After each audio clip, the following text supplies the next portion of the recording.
Pag nagnakaw ka ng candy, that is theft. Pag nagnakaw ka ng television, theft.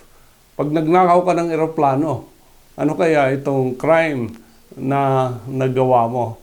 Right now, there is no law in the Philippines punishing yung pagnakaw ng eroplano. And so, in a case where the pilot, no, tinakbo niya yung kanyang aircraft na minamaneho without permission of the owners of the airplane para i-pressure niya yung mga employers niya na ibigay yung kanyang demand, no? At nung siya ay dinimanda, sabi niya wala namang batas na nagpapunish ng pagnakaw ng eroplano.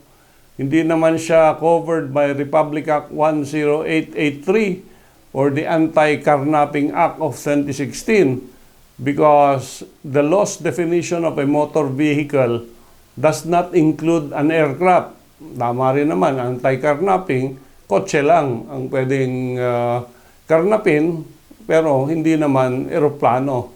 At sabi niya, wala naman talagang legislation that will punish me for getting the airplane even if yung worth ng eroplano at saka yung risk ng theft ng automobile napakalaki ng diferensya.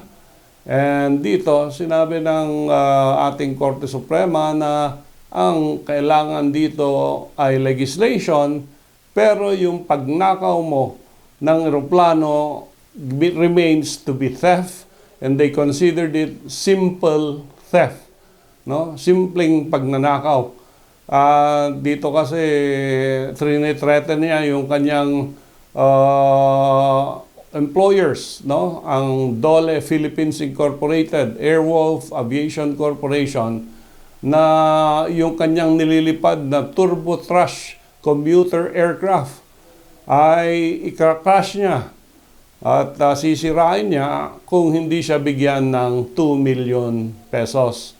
And of course, na-arrest siya, and sabi ng ating korte, simple theft kasi meron siyang intent to gain dito sa pagnakaw ng eroplano. Wala siyang permission, and it was for money, and that is the profit that he got for taking the plane without permission of the owners.